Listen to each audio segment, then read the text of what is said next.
Hey everybody who's watching this recorded. So I'm just gonna do a quick introduction here. This for Farmer Ken, who I found just because I'm interested in farming and I live in a city, and that's pretty much his specialty as far as I can tell. So anyway, I guess without further ado, I just let's learn about urban farming. Well, thanks for having Uh, me on today. You know, I My name is Ken, and just give you a little bit of background about me. I grew up in Ohio, so I'm originally from the suburbs of Cleveland, an area called Twinsburg, Ohio, and I've been gardening since I was about 5 years old. I started with my great grandmother and my grandmother, and we would have a garden every year. And then when I got into middle school and high school, I had my own garden spaces as well. Um, in Ohio, we have a growing season. I'll talk about that later. But the growing season, basically, you have to grow within a certain time frame for the year because we have snow and frost and all that kind of stuff for at least half of the year. So uh, resources from there. I also had an internship with the Cleveland Metro Parks, working with a natural landscape specialist one summer, and then uh, I was involved in an organization called Manners, which is Minorities in Agriculture, Natural Research, and Related Sciences. I was president of the Ohio State chapter for a couple of years. Also, in my time at the Ohio State University, I helped start some community garden spaces, and then from there in Columbus, I lived in Columbus, Ohio. That's where Ohio State University is at. After that, I located to Chicago, Illinois. So I grew in Chicago as well. Similar growing uh, area as Cleveland, Ohio. Cold winters, hot, muggy summers. I have a master's in education from the University of Illinois, Chicago. And as part of my work in education, we did community garden spaces with some of the organizations I worked for. And then I was fortunate enough to write a grant. And my first time writing a grant, we got the money to receive to it was at the time was a Lowe's tool community garden space from there in the city of Chicago, like at the school that I was working at. Um, so I moved to California in 2014, and I worked in education for a while. Uh, when I moved here as well, worked for a nonprofit in Watts community for a couple of years, and we revitalized the community garden space in Nickerson Gardens when I was there. And See, I purchased my first home in 2015. I'm on my third home now, and I was able to officially grow my own homestead garden when I purchased my first home. And so currently, I launched my business, The Farmer Ken, officially last year, and I have chickens, and then I have a lot of space. It's a terrace, so I have some of my areas. I have potted plants. Some I have in-ground planting, and then I have a large hill in the back where I have changed into a food forest. So it's a permaculture growing technique, and I have over 70 fruiting trees and shrubs and other plants in that creatively and in a variety of different ways to grow. Part of my work at the Farmer Ken is doing garden consultation and installation. And then I still also do some education work. I have virtual field trips with some students. Then when I work with my clients, I teach. So when we're planting the space and building out the space, they're learning how to grow as well and in different techniques to utilize. And so with the Farmer Ken, the past year I've been getting a lot of media attention with I was featured in LA Times and San Diego Tribune, uh, Spectrum News, ABC 7 News, variety of a Modern Farmer magazine, just to name a few uh, of the spotlights that I've received recently. So that's a brief introduction about me. And so like a lot of people always want to know how to start a garden, right? So there's a couple of things you need to USDA hardiness zone for the United States. So what you find is that that tells you your coldness in your winter hardness, how cold you get in the wintertime. And so that's a good indicator for your perennial crops or crops that come back every year, right? So some crops are hardy to, like USDA zone, it may say hardy to USDA zone 6, and some might say hardy to US.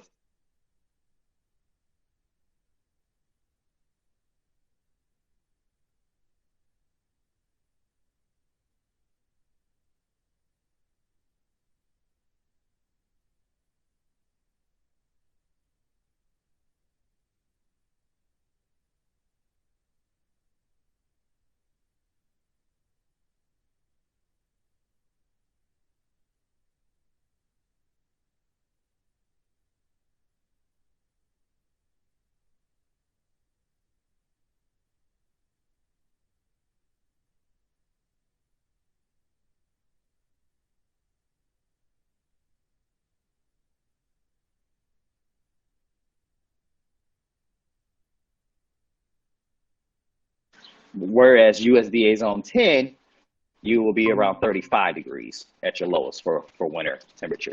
I grew up growing in USDA zone 6. We would go below 0 in the wintertime.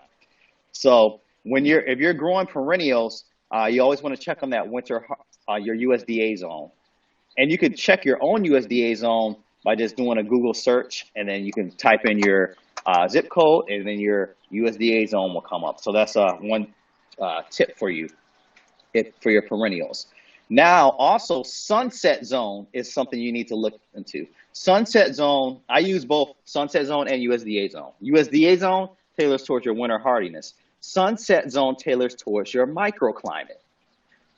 Sunset zone, you can find it online as well. So for example, I said I was in USDA zone 10B, right? It's the same USDA zone as Southern Florida and parts of Hawaii. However, our climates are way different. They get a lot more rain, a lot more humidity, right? Whereas here in Southern California, we're a Mediterranean climate. We get our rain in the wintertime, and then we're hot and dry the rest of the year. So your sunset zone will take into consideration things like your precipitation, your ocean influence, your inland influence, your elevation. And so those are all very critical when you're trying to grow as well. For example, pomegranates do really well here because they can tolerate dry temperatures, right? Or dry, hot heat temperatures and dry and not getting a lot of rainfall. And so they will do very well here. Whereas some other areas, they may not do as well, even if you share the same USDA zone. Citrus does well here. They actually have some drought tolerance once established too. So things like that. Some citrus do not tolerate a frost. So Meyer lemons are pretty hard.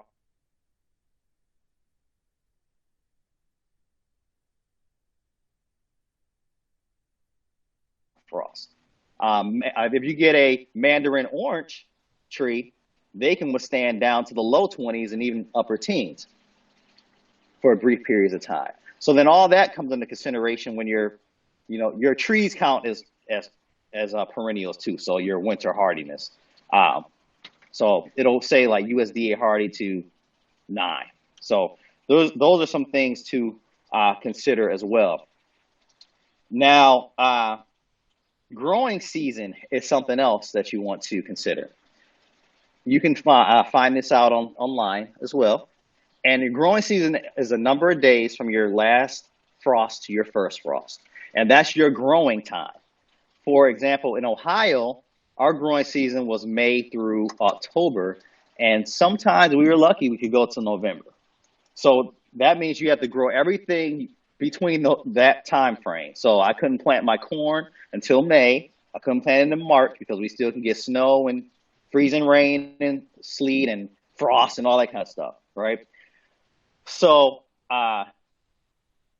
like beans and stuff like that, right? Stuff that's frost tender, you can't plant until your frost is over.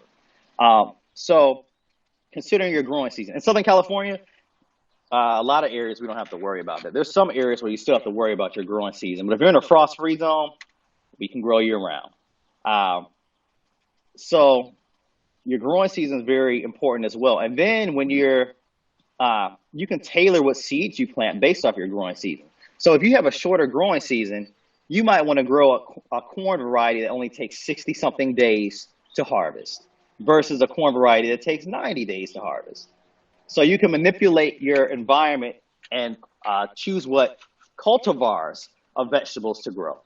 So if you buy seed packets, you can flip the packet over, or sometimes on the front of the packet, and it says days to harvest. And so even if they're the same plant, they have various days of harvest. Some are for early harvest, some are mid-season, some can take longer. So you can manipulate where you want your crops when you need your crops to harvest by the days of harvest. And then also you can stagger plants. So if you have, or they also call it recession planting. So succession planting. So you can do. So let's say you have corn, right? And let's say you plant some at the beginning of May, and then you plant some 2 weeks later, and then some 2 weeks after that. It'll extend your season on the back end because the first set of corn will be ready 2 weeks before the second set of corn, 2 weeks before the third set of corn. And so that's another way to extend your season as far as harvesting. So I love doing that type of planting technique.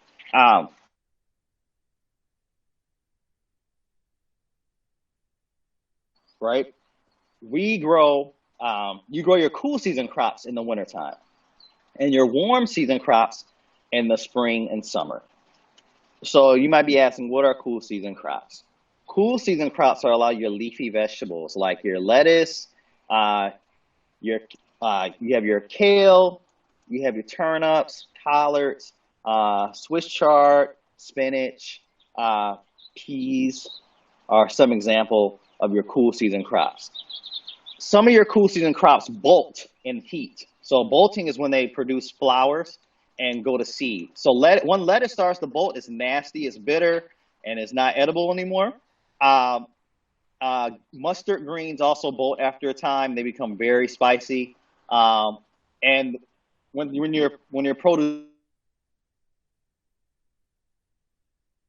or pull them off the ground, that's pretty much all you can do at that point.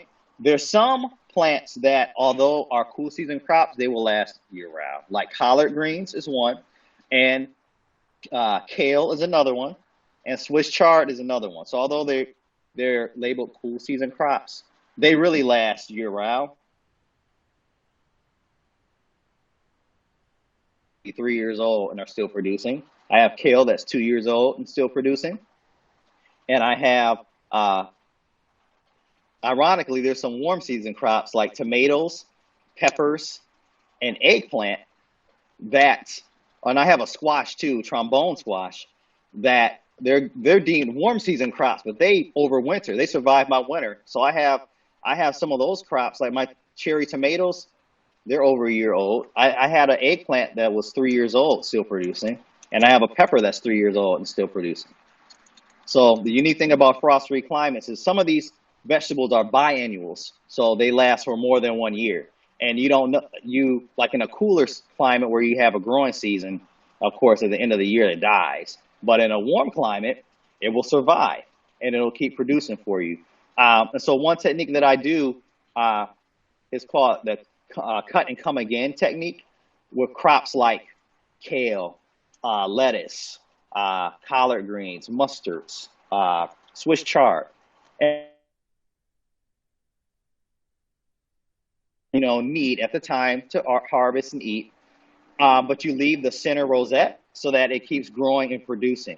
So instead of cutting your whole plant or pulling out your whole plant, you just pick what you need, and that allows for a long extended season. So there are some plants. You may be asking annuals. What are annuals? What are perennials? Annuals basically, it's a crop that lasts for 1 year. Annually, you have to replace them. Perennials are crops that last for many years. Biennials usually last 2 years. So that's the basic difference from that. So to give you some insight let's talk about fruit trees a little bit. Fruit trees There's a lot that can be grown in Southern California, and there's a lot that can be grown around the world, even in colder climates. Um, Specifically in Southern California, there's citrus does very well, pomegranates do very well, figs do well, avocados do well. I have bananas, and there's bananas in the community so that do fairly well as well. So there's things like that that really do well in our climate. But you can also grow the fruit that you would typically find in colder climates. So I have apples, I have pears, I have peaches, plums, nectarines, things like that. Your deciduous fruiting trees. So deciduous trees are trees that lose their leaves in the wintertime, and they have a period of rest. So you can have success here in Southern California with those trees. I have trees that are producing fruit right now. I have peaches and nectarines producing apples. So the trick is, I have blueberries too. Blueberries are deciduous as well. And then blackberries, raspberries, they're all considered deciduous. So the trick in a warm climate that doesn't get very much frost or frost-free areas is to find varieties that are low chill. Chill hours are hours below 45 degrees. And typically in colder climates, you get a lot of those hours, but here we don't get a lot. So if you find a variety that is low chill, then you won't need a lot of those dormancy hours for it to break dormancy and for your fruit to occur. So for example, a great apple tree to get is Anna apple. If you want to explore growing some apples here, Anna apple is self-pollinating, although it does better if you have a golden Dorset apple as well. So self-pollinating trees produce on their own. They don't need a second tree to produce. But even if you're self-pollinating, if you have a second tree, you'll have a better pollination rate and you can have better quality fruit. So Anna apple, I recommend that one because you can get 2 to 3 harvests on it. Last year, I had a harvest in July, then it bloomed again in August, and I had another harvest in November and December. Golden Dorset apples, another great one to have. They're low chill varieties. Beverly Hills apple is another one. If you want nectarines, Panamint nectarine is one that I've had a lot of success with. If you want peaches, there's a couple. Florida Prince peach, Babcock peach. Those are two that I have had a lot of success with. Southern Hood pear is a great pear variety to have. Monterey pear is a great pear variety to have as well. So just to give you a couple examples of low chill varieties. So if you do want to experiment with fruit trees, grab you some low chill varieties. Let's see. And so this is another that you get at nurseries are grafted. I like grafts because if you plant seeds straight from your tree, right? If you get the seeds from, you can get seeds from your tree or get seeds from the grocery store or whatever, right? They may not be true to the parent because of pollination. So it's a gamble, a toss up. You don't know what you're going to get, and it takes many years for your fruit. At least 5. It may take 10. It just depends on what fruit it is. So when you get grafted trees, you'll get fruit in 2 to 3 years. It significantly cuts back because a graft is basically, if you think of like a skin graft, right? There's a rootstock, and then they take a bud or mature branch from a mature tree and graft it onto the rootstock. And so you essentially have a mature tree, although it may be smaller, it's a mature fruiting tree. And so it just needs berry next year. I planted in August, have fruit the next year. You won't have like tons of fruit, but you will have some fruit. So you can always tell most fruit trees are grafted. If you get them from a nursery, you can always ask. Well, sometimes the nursery workers, they may not know, but you can tell if your fruit or trees are grafted, because there's a graft scar usually, or bud scar. So you'll see it kind of, it'll look like a little nub or something like that, or a stump with a nub connected to it, and it's usually at the base of the plant, and that's how you know that it's grafted. And so another thing is, when you have the grafted tree, you want to make sure, sometimes little sprouts come up from under the graft scar, and you want to cut those off, because those won't be your fruit tree. It'll be whatever the root stock is. And so you'll end up, with whatever that root stock is, fruit, from below that graft line. So if you see any sprouts or anything like that coming up from the bottom, you just trim those off. But grafted trees definitely cut back on the amount of time that you need for fruit to develop. So I definitely encourage that if you do explore fruit trees. And they even citrus is grafted. So when you get your citrus trees, the majority of them have been grafted as well. And so I planted citrus trees in like maybe June or July, and they started blooming, maybe in the fall, and I got fruit in the spring. So just because, it's grafted. You can grow fruit trees in pots.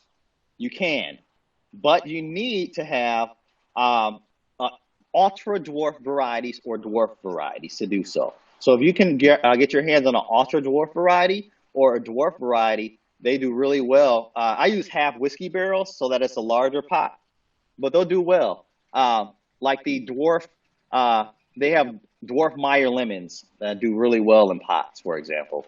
I have some ultra dwarf Anna apples as well, and some ultra dwarf. I found an ultra dwarf pear, and so if you get a hold of the ultra dwarfs, they'll do very well in pots for you if you have limited spacing, and they'll produce. They're in a dwarf rootstock, so dwarf trees will give you full size fruit, but they will be a lot smaller. So they'll be maybe like 6 feet tall or 5 feet tall, So anywhere from maybe like 5 to 8 feet, depending on the dwarf variety. Ultra dwarfs can stay really small, 4 to 6 feet max. So it'll be more like a shrub, and you'll still get full size fruit, but of course you won't have the magnitude of fruit that you would get at a full size tree, your standard size. But you'll get enough fruit, from that. Your different fruiting trees, and I have some of those. I have fruiting trees in the ground, and I have some that are in pots as well.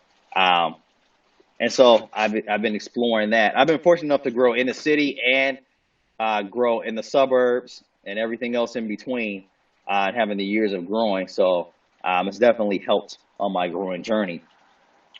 So a lot of people want to know about seeds versus plants. And so that's another thing that comes up a lot. Should I grab plants? Should I grow from seed? What do I do? And so I always encourage to grow from seed if possible. And here's why. It's more cost effective, for one. Secondly, there's more varieties of seeds.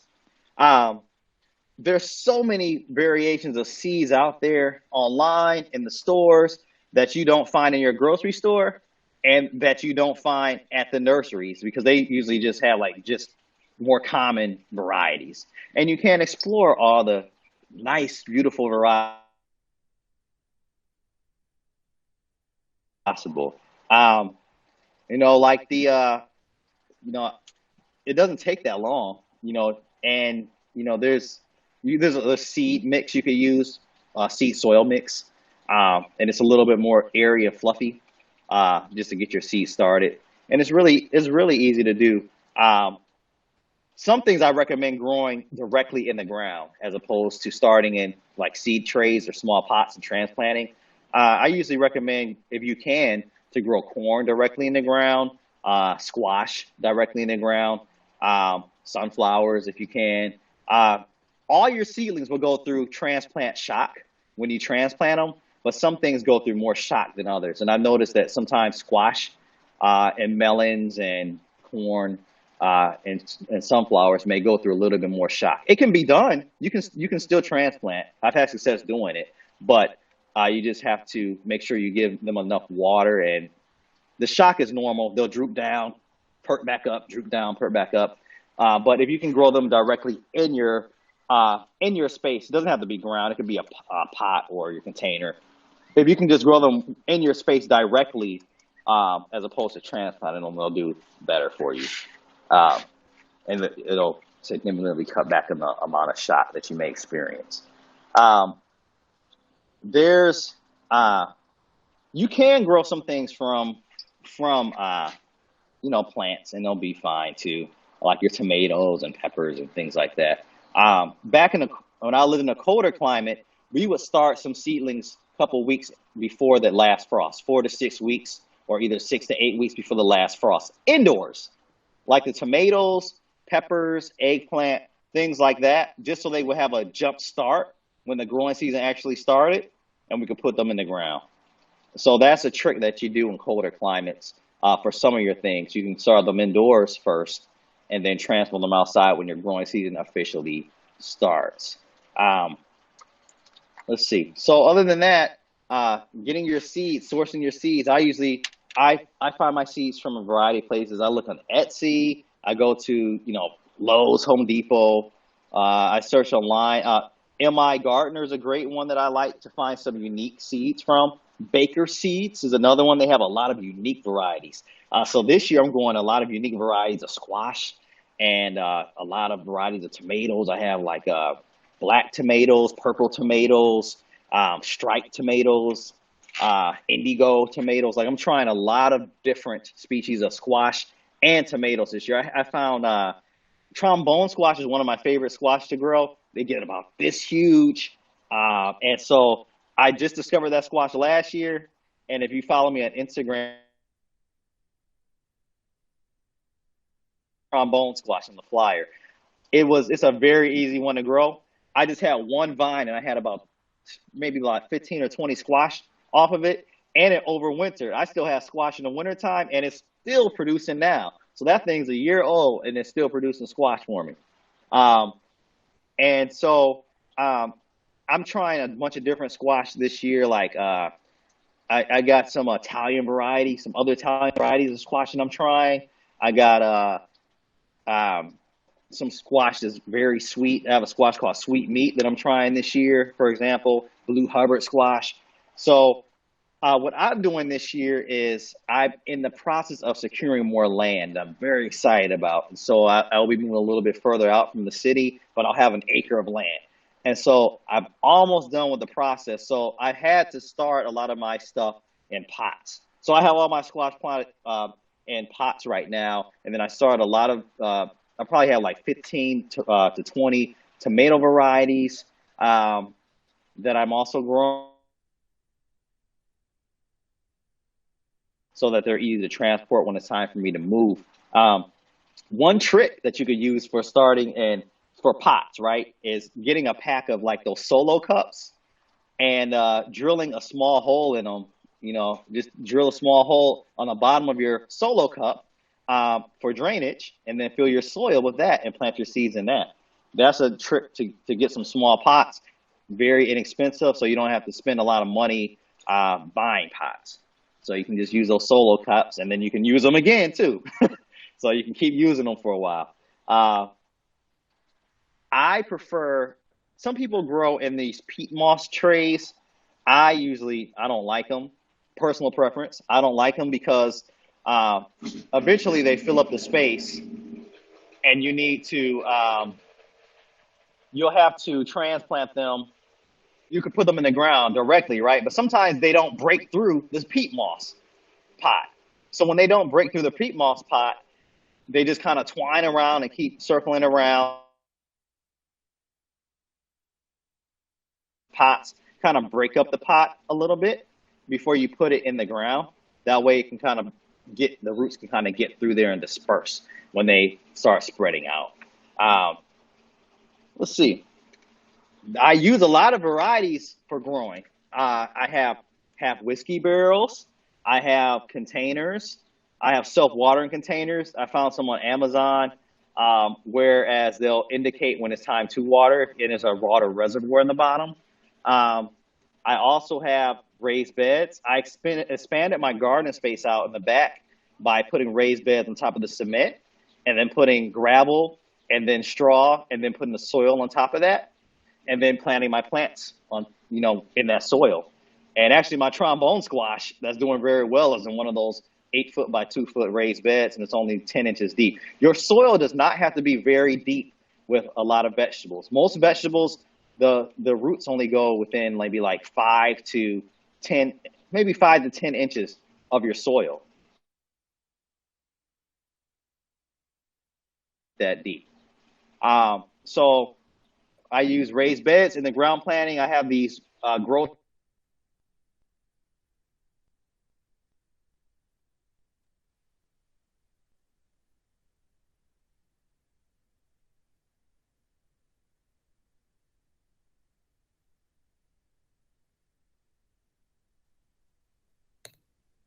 Oh no. Uh-oh.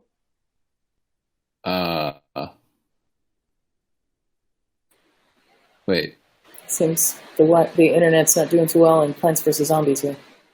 Oh no. Yeah, he said his Wi-Fi may go out. He's outside.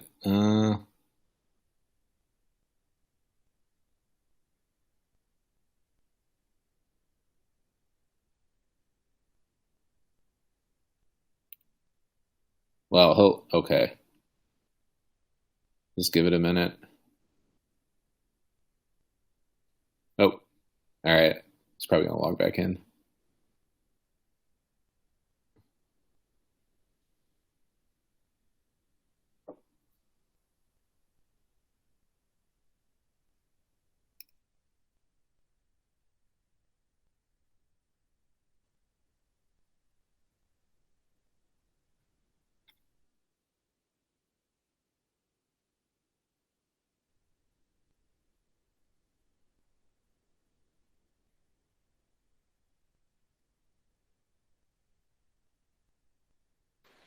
You're muted.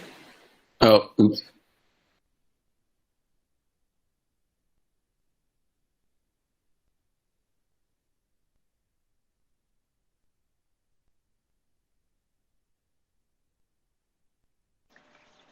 All right. Oh, there we go. Okay. So it got too hot where I was at. Gotta love iPhones. So I've relocated. Still in the same garden space, but just under my eucalyptus tree now. So What would you say your shade preference is?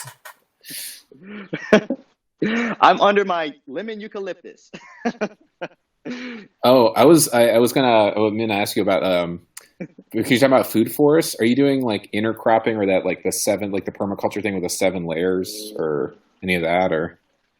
So it's kind of like with my food forest, what I'm doing is, for example, I have my fruiting trees up there, a lot of them, and then I have herbs underneath a lot of them. So I have like thyme or sage or oregano, and so they're kind of like more of like a ground cover, right?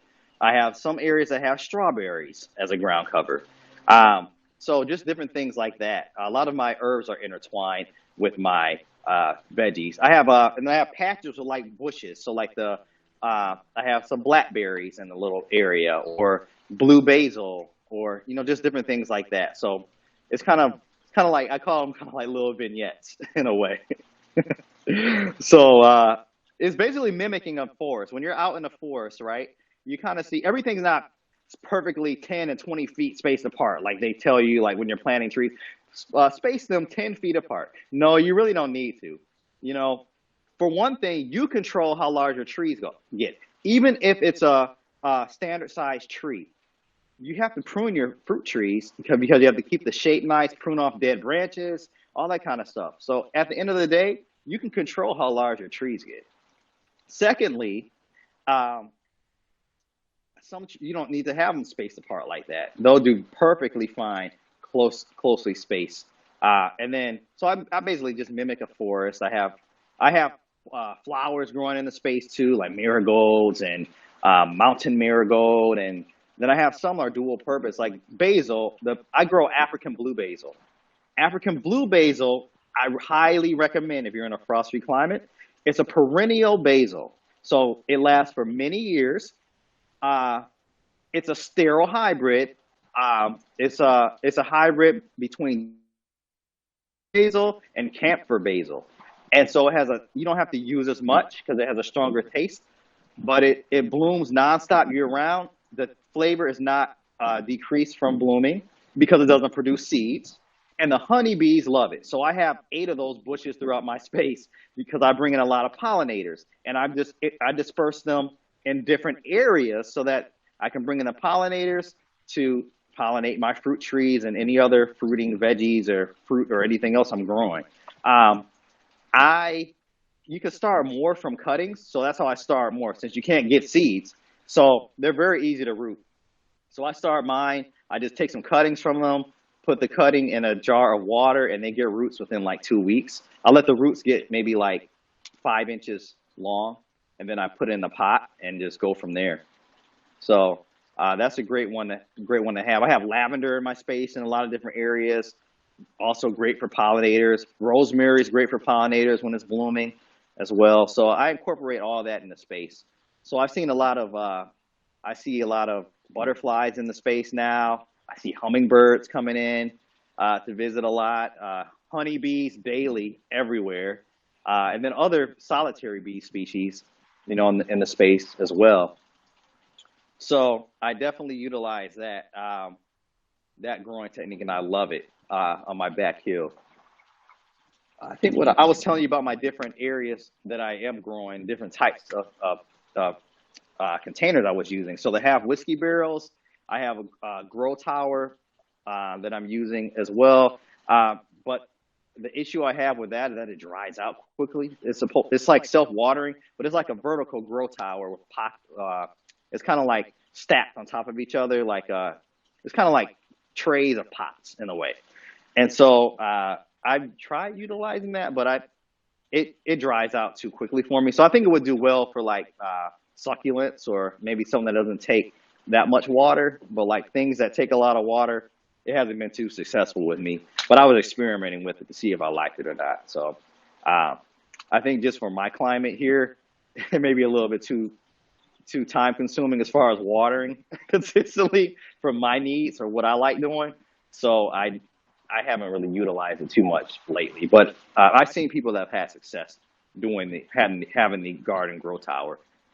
I also have in-ground planting. If you have a small in-ground planting area, that works well as well. And I have something called grow bags.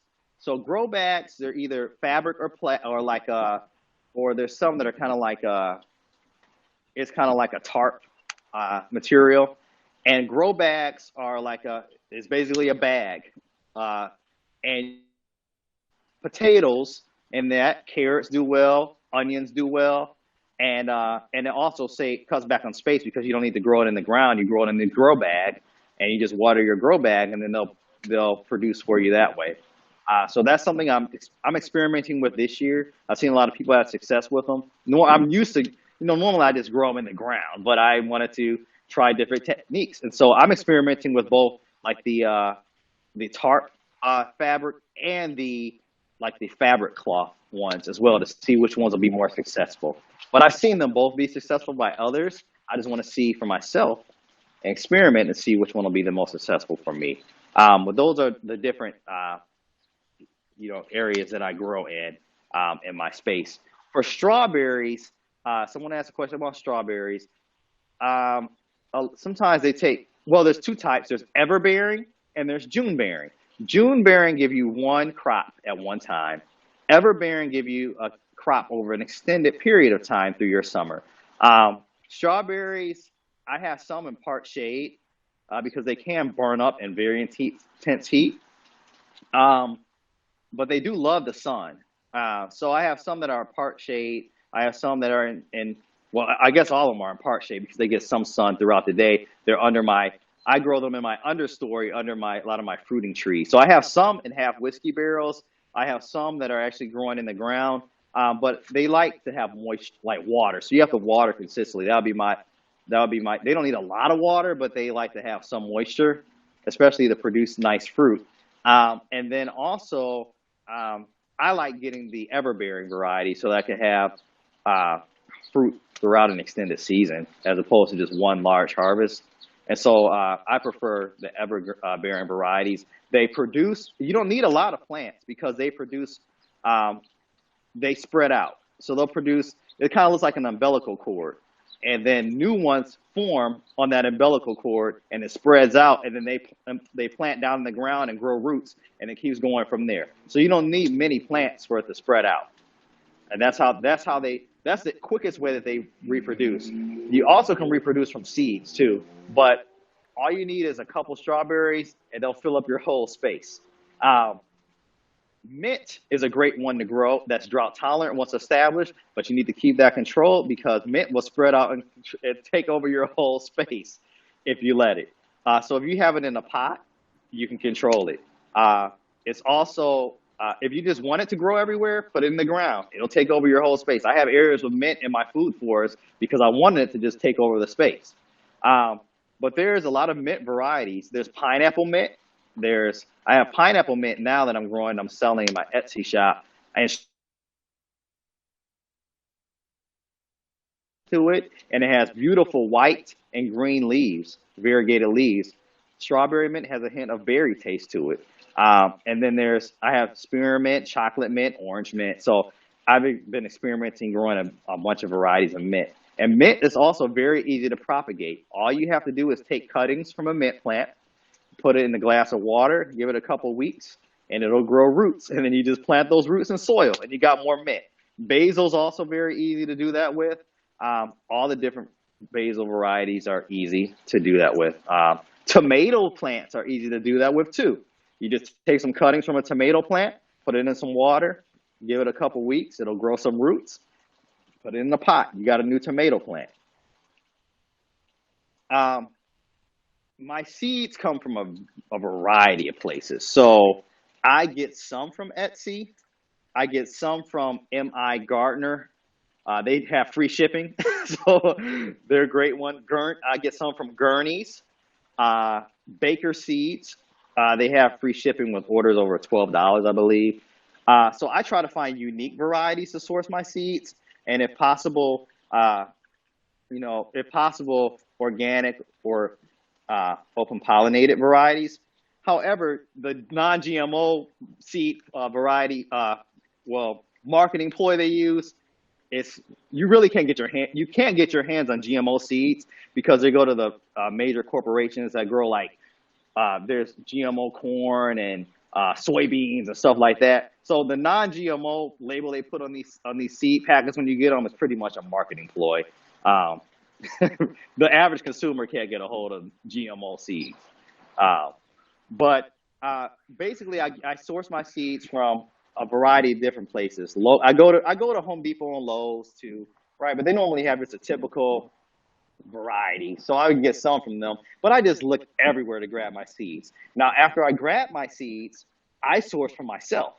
So after the first season, I collect the seeds from that, and then I use that for future plantings. Like last year, I planted some pumpkins, and then I got a bunch of seeds from the pumpkins, and I saved them, and I'm using them this year for my crops. So I source my own seeds after I grow whatever variety or cultivar I want.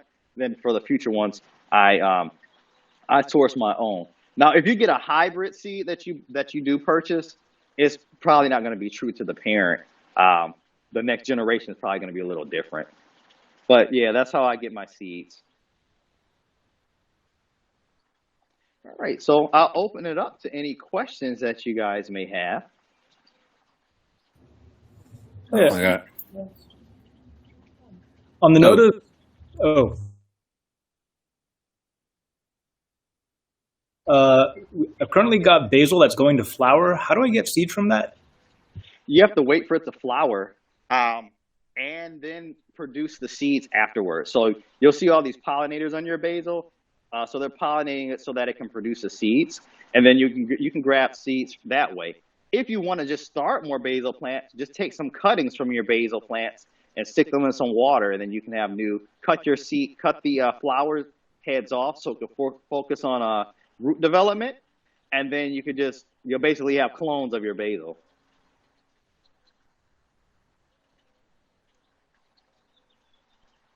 All right. The other question was, how do you get rid of green caterpillars?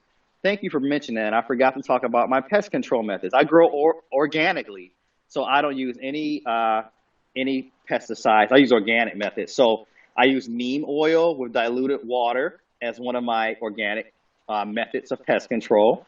I also I use I think that's pretty much my I use BT, which is it's a bacteria that gets rid of the green caterpillars. That's how I get rid of them.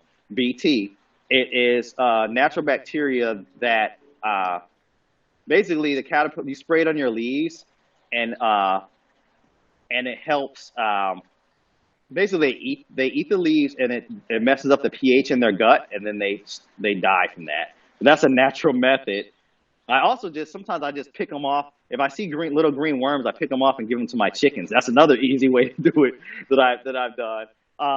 But the green caterpillars that you normally find those on they're normally cabbage loopers. That's the one that occurs a lot, and you find those on your on broccoli, Brussels sprouts, collard greens, cabbage, things in that family, kale. And they're pretty easy to get rid of with your BT. They come from those little white butterflies you see flying around with the black dots, and you see those flying around your garden space, and they lay eggs on your leafy vegetables in the cabbage family, and then that's where those green cabbage larvae come from. So I also use, for aphids, for ants, for scale, I use neem oil diluted with water. You have to dilute it with water because it can burn your leaves if they get a lot of sunlight. So neem oil diluted with water kills all those. Aphids, it's called neem, Neem, neem oil. Comes from the neem plant. And that's how you get rid of aphid scale, and it also gets rid of ants. Interestingly, you'll notice a lot of times that ants are around your aphids or ants are around the scale. That's because the scale suck.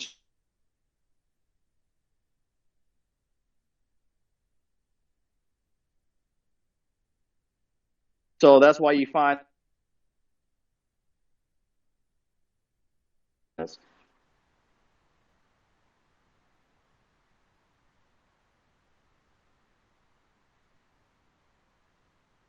you find them at Lowe's or Home Depot. If you grab some ladybugs in your space, they will eat your aphids.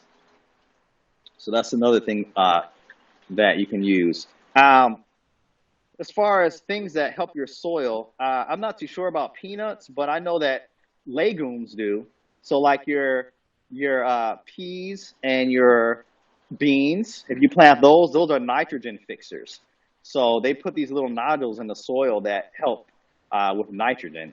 So those are great crops to grow in your soil space. Peanuts may help too, but I know for sure beans and the peas do. I'm just asking on behalf of Jay here, but have you tried heirloom seeds from libraries? I have a couple that I have in my collection. I think it's some heirloom tomato seeds, and I told you I was growing a bunch of varieties this year. I think some of those are some heirlooms that I got from some libraries. So yes, I love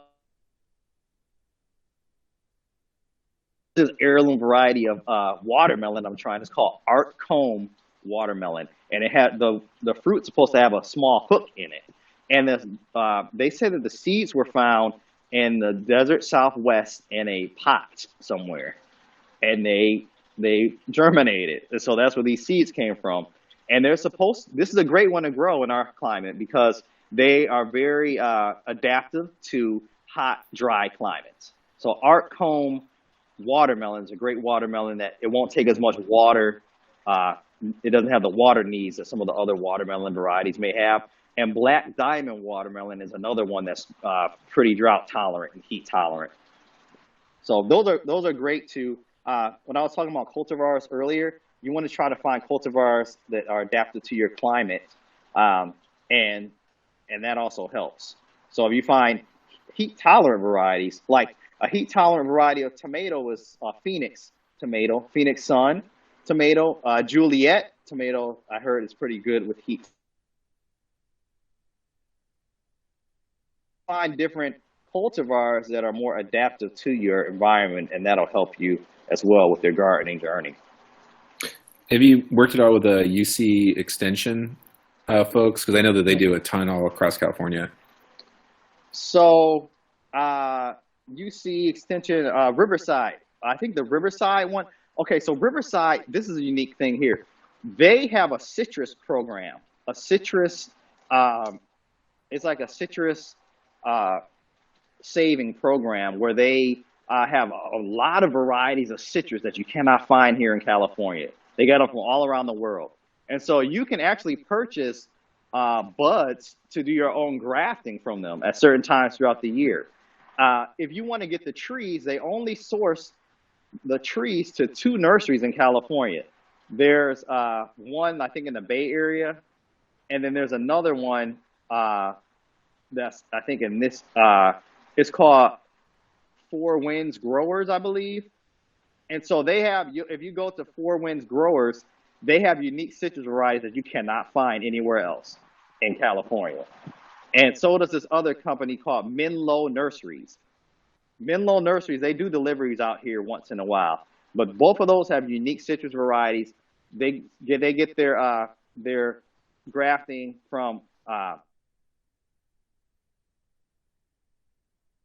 Extension through their citrus program, and they actually sell them. But you can't find these varieties other places, like Ponderosa Lemon, for example. You can't find that thing anywhere in our state, but it's Menlo Nurseries has them. You know, Four Winds gardeners or growers, they have a lot of varieties of like mandarin orange varieties you can't find anywhere else. Other lemon varieties like Lisbon lemon, you can't find that anywhere. So I grabbed one from there. So I love trying to find unique varieties. Pink lemon is another great one. You rarely find it in the stores. It's a Eureka lemon, but it has pink flesh and it has variegated leaves and a variegated skin.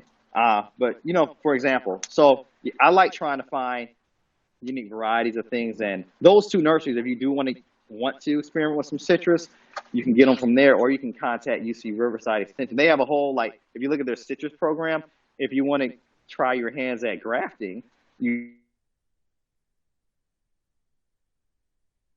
think they have like the buds or small scallions, so you can grow your own. What are you doing for soil management? Is it like just compost or cover crop or? So I have, my raised beds, I just have soil in there. I grabbed some soil from, what's the name of the soil? I just grabbed like some garden soil mix. And then I throw in worm castings from time to time. I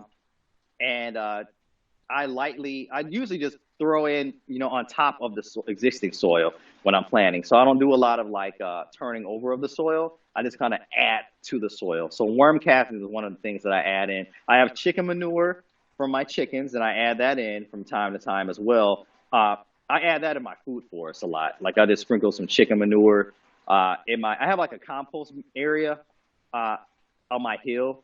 Then I'll just use some of that compost and just put it in natural native soil, and everything's doing well. As far as fertilizing, I use once in a while, chicken manure, worm castings, and I have this other fertilizer, organic fertilizer. I have a partnership with two companies. One is called AgroThrive, and they have organic fertilizer, which is like a fish-based fertilizer. So I use that. And then I have a partnership with Vermees Terra, and they have like worm casting tea and worm castings. So I use that. And that's pretty much all I use as far as soil management. Everything else, I don't use a lot. That's pretty much all I use. Everything's thriving. It's just utilizing those.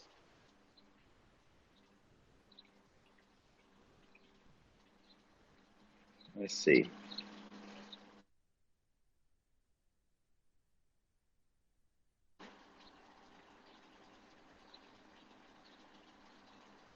So grafting.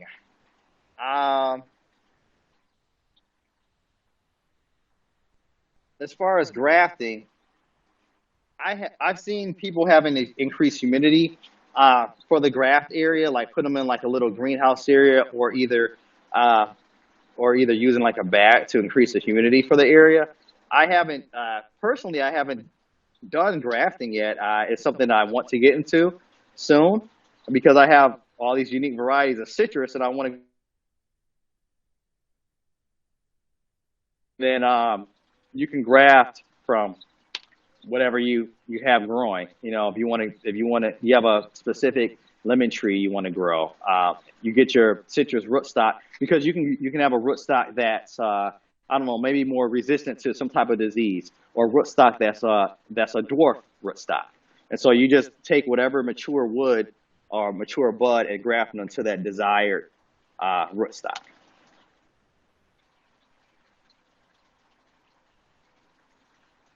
You can get worm tea.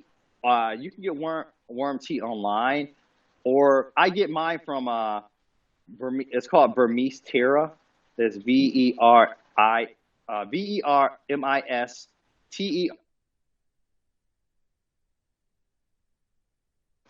Farmer Ken at checkout, I believe you get 10% off too. So, but you can get worm casting. They have them in the store sometimes, or you can get it off of like Amazon, or if you do a Google search, there's a lot of different sources for worm casting tea. Let's see. Yeah, and then as far as soil, when I work with my clients, you can use there's a couple of different types of soil. I want to show you guys some. Let's see if I keep my signal so you can kind of see. Give you a little tour. These are the grow bags that these are potatoes, and so I had some red potatoes that I bought from the grocery store, and when they started growing eyes, I just planted them. So these are the potatoes. These are the grow bags I was telling you about, and so I have onions in here. Here's more potatoes. Just kind of show you my space so you can see. Since we're doing pretty good right now. I have my tree staged for transportation purposes. I have a little greenhouse here, and as you can see, I have it's terraced, and I have a lot of concrete. These are all my plants, and I was telling you starting plants in cups, and so I have these in cups. These are different varieties of Swiss chard and collards and stuff like that. So you can kind of see that. These are some of the half whiskey barrels right here. This is that grow tower I was telling you guys about.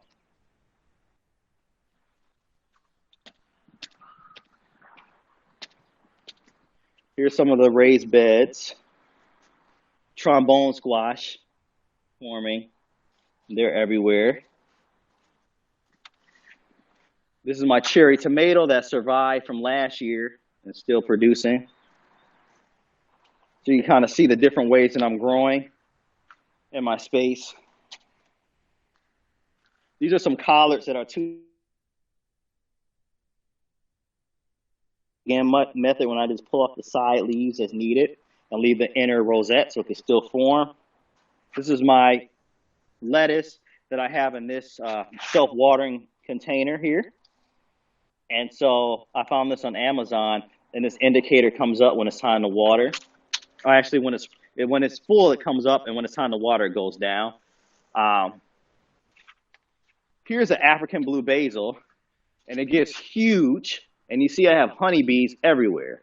So that's one of the plants I recommended for you guys if you have the space. You can grow it in a pot too to keep it contained, but look how huge it is. Just to show you more of the space. This is my mango tree here. There's some little mangoes forming. My dwarf avocado. It's called Little Cado Avocado. It's a great one to grow in compact spaces. Little Cado Avocado. I have dwarf citrus here. If you can see, these are all dwarf varieties, so they don't need a lot of space. So I have it in between these two retaining walls. But all of this is mint, all the way down in the understory, all the way down there is all mint. And so see how it's thriving in the understory under my trees? Just to show you that. I have some celery here, some more leafy. So I have some lettuce and some kale, Swiss chard, garlic.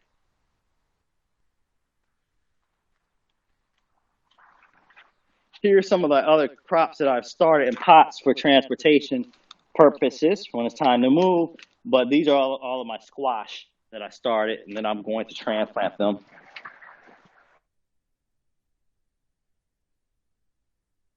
Nasturtiums is a great one to grow. I have them some here. They're edible, they're beautiful, and they're in the greens family, mustard green family. They're a great one to grow. How long do they take to grow in a pot? Nasturtiums, they'll come up in about a week or two, and then after that, it takes about a month before you get a harvest. Before they start, they have leaves and to start harvesting. This is the soil that I use usually. If you just want to get some soil that's pretty good, you always want to find a soil mix that has OMRI. OMRI means it's certified for organic use.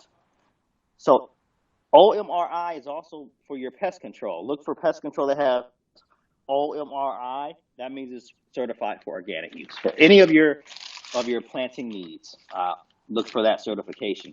But I use this raised bed mix for this garden. There's another mix called garden. It's called garden soil.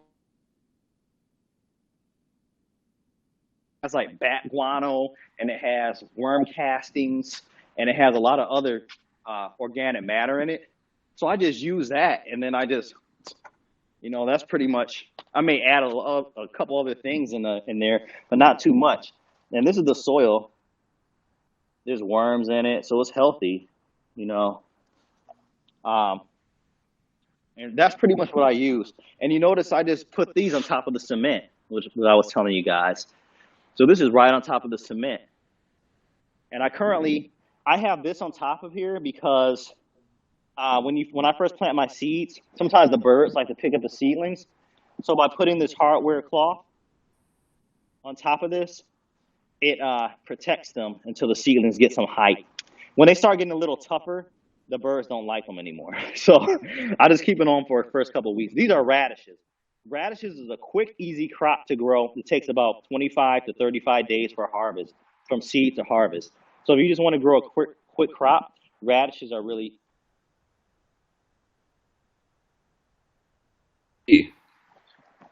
So worm tea comes from Vermees terra. Well, there's a couple different ways. You can get it just by doing a search online, but I get it from, this is Vermees terra right here.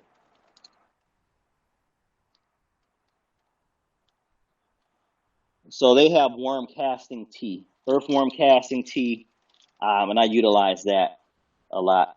It's approved organic. Here's another organic certification here. If you see CDFA, that's an organic certification as well.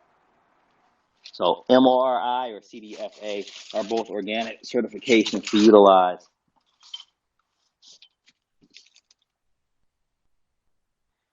So this is my other product, AgroThrive, and you see it has an OMRI. And this is what I use as well. AgroThrive, fruiting and flower fertilizer. They have, yeah, that's pretty much it. And then I have a little greenhouse area. That's what I'm in right now. So sometimes I start my seedlings in here, just give them a nice boost. And this small greenhouse, it's only like $60 on Amazon if you have the space for it. And so I start my seedlings here, and then I transplant. As they come up, I move them outdoors, harden them off, then I put them in the ground. And so I was telling you about some unique varieties of trees I have. Like this is I have 5 different types of blood oranges.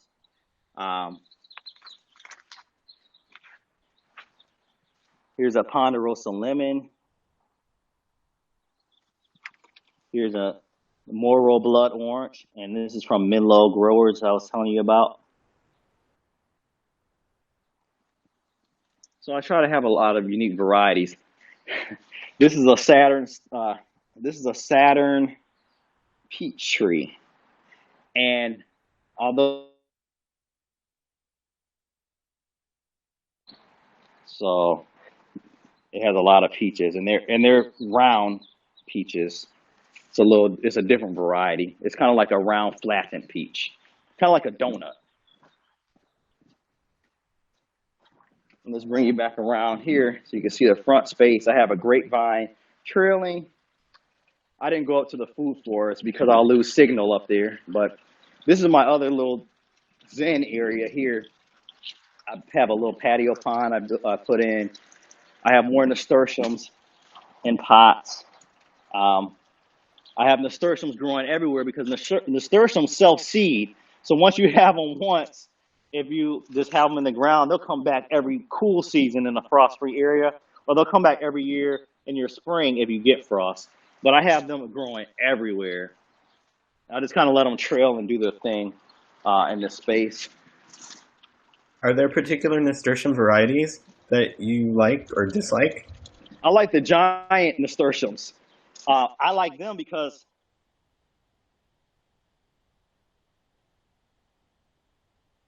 I just like the way they look. So see how this one, they're kind of long and just kind of trail everywhere. There's more compact varieties, but I like that one. And then there's a variety called it's called Orchid Cream. I like this Orchid Cream variety. I was trying to see if I had any of the flowers blooming right now. I don't think I do, but I have a picture of it on my. If you follow me on Instagram, there's a picture up I posted recently, and it has that one on there, and it has a yellow flower, but the inner area is like a red color. It's very pretty. It's probably one of my favorites to grow. Orchid Cream nasturtium. So the giant nasturtium and the orchid cream nasturtiums are my two favorites. And also, nasturtiums can be used as a sacrificial crop or trap crop for those green worms, because nasturtiums are in the same family as cabbage and mustard greens and all that kind of stuff. So other crops, if you plant them nearby, or in a space in your garden. So I use that too. So sometimes those green caterpillars will be eating the nasturtiums instead of eating my cabbage or eating my broccoli or anything like that. Thanks. Yeah, no problem. Do you ever have like just the chickens kind of just like release them and have them just eat all the pests, or? So here's the thing. Chickens will eat everything. They'll eat your pests and they'll eat your crops too. Because my chickens love kale and they love collards and they love all that kind of stuff. And then there's also, I have my chickens they're not caged, so they have a pen. So they basically have a range that they can go in. So they have their range. They can eat whatever they want, take dirt baths, eat all the insects and stuff they want in this particular area. I let them out once in a while, out like range that they go on. Chickens, I give them treats all the time. So I give them like kale and I give them, collards or whatever else is growing in the space. Let's see if I can show you guys if this thing is still here. Left. I was trying to show you a hummingbird that came to visit, but hummingbird just left.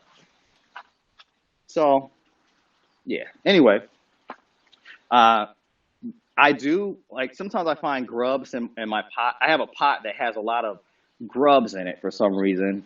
So like the fig eater beetle, if you guys ever see that, like this clumsy beetle that flies around, it's kind of green iridescent. You see it from time to time, and it kind of sounds like a bumblebee and just kind of bumps and hits everything around. That's the fig eater beetle, and so their larvae, they kind of look like it's like these fat worms that are in the ground. And so I find them in this one pot a lot, and I feed those to the chickens. They love them. So that's,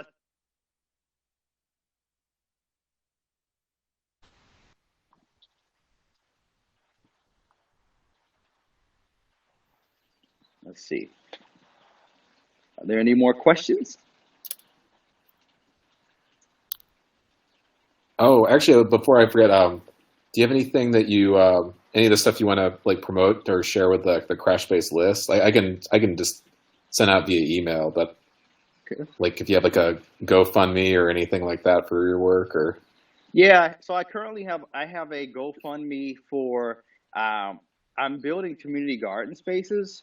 And so I have a GoFundMe for that as well. I'll send you the link for it. It's so basically part of the work that I do is I give back to communities, and I'm targeting, combating food deserts and providing more healthy opportunities for people to have other options to eat besides just like fast food or having to travel far for food or anything like that.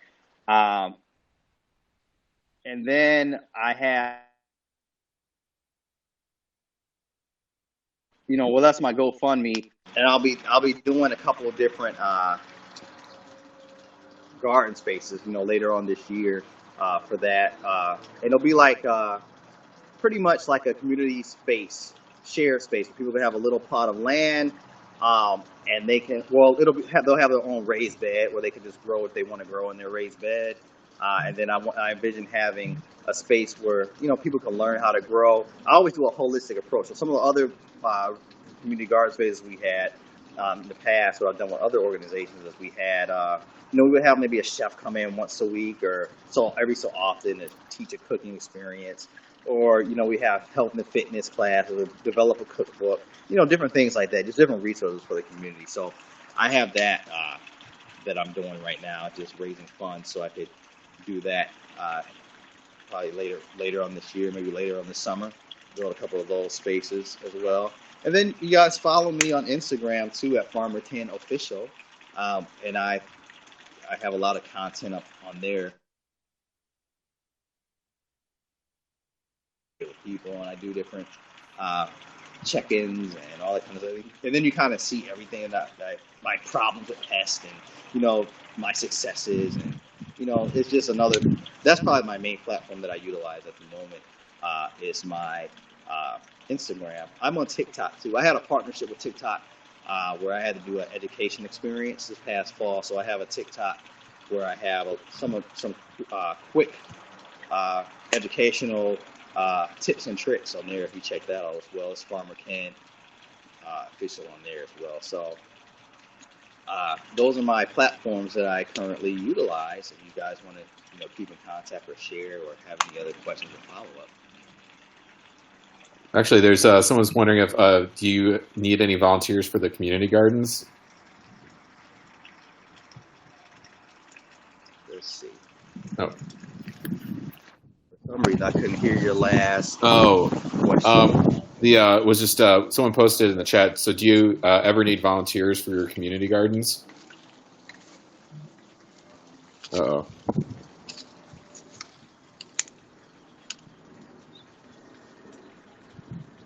Ken's wandered too far into the garden.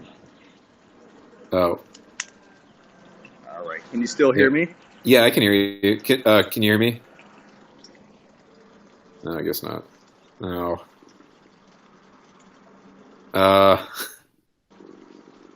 Hello? All right. Uh-oh.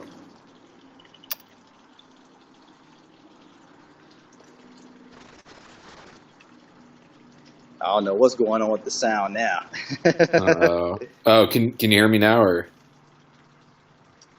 Ugh. Let's see.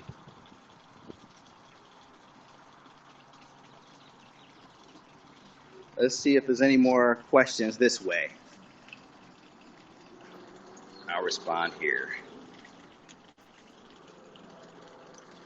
Oh, you guys can hear me. Okay.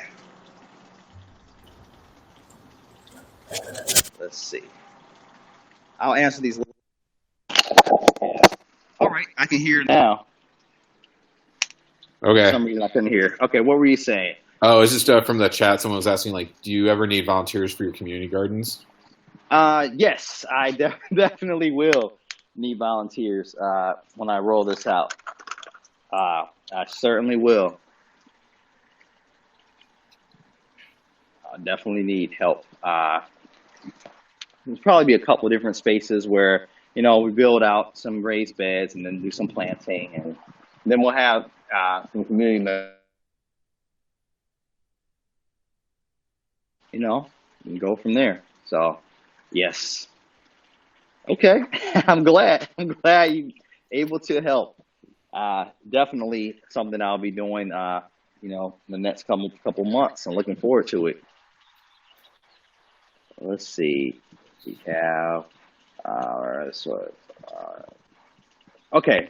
I saw another question about reviving soil, never been used for planting. So, or do you recommend putting raised beds over backyard soil? So for soil, if you're planting in the ground, you can do either one. If you're planting in the ground, I normally I get a couple bags of that garden soil I was showing you guys. Well, that was the potting soil mix. But there's a garden soil mix, Kellogg's garden soil mix that I use.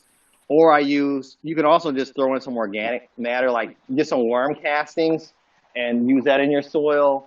You can get like some manure, like the bat guano or any other organic matter, the cocoa core, which is like coconut shavings. I utilize that over the peat moss. But like you can use things like that to enrich your soil, and just kind of lightly toss it in your soil mix, and then with your native soil for planting, and then I call it sweetening the soil, a little bit. So you could do that for your soil to get it ready for planting. So adding in some organic matter definitely always helps your soil mixture. Even if your soil is already organic, adding more organic matter in it if your soil is already rich, adding more organic matter won't necessarily hurt your soil. So that's what you can use. That's what I utilize in my soil, like for my in the ground planting area with my veggies. I don't till my soil. I just add to the soil and like lightly disturb the top layer a little bit, but I don't do any like deep tilling with my soil. I just kind of let because it can disrupt the natural ecosystem that's developing in your soil, and so I don't do it. I just kind of add to the soil, kind of like, I don't know, like in nature, like leaves fall off or, manures add to the soil, but it's always like on the topsoil level. It's not really mixed. The deepest mixing that I do with my soil currently is when if I'm digging a hole to plant seeds or to plant a plant or anything like that. Other than that, I don't like do any massive tilling with my soil. As far as there's also there's mushroom soil some people have been utilizing too. That's pretty good. Company just sent me some to test out, so I'll be testing that out soon. But it's made from like mushrooms, and that's supposed to be pretty good for your soil as well and your plants.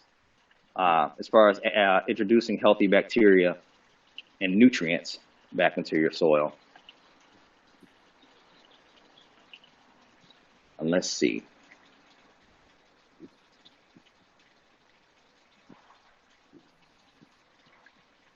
If there's anything else. All right. Does anyone else have any other questions for me?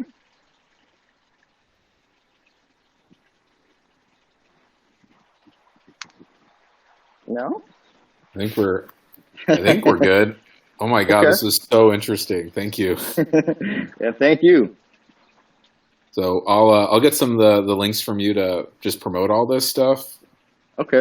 But yeah, like thank you so much for just answering all our questions about this, just showing around everything. Yeah, no problem. Thanks for having me. Here's some quick things to grow if you just want to start out growing. Any of the leafy vegetables, you'll get a harvest in like 30 to 40 days. So like lettuce, kale, collards, mustards, Swiss chard. Those are all very easy to grow.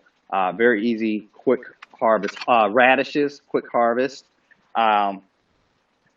Carrots are easy to grow. It takes a little bit longer for harvest, but they're easy to grow.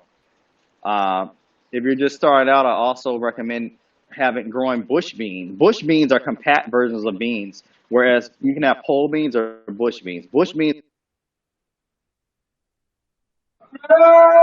No. Looks like we lost him again. No. He's going to say. Well, I was gonna say goodbye to him, but No, he'll be back. I'm gonna... Yeah, I'll get all the links from him to. I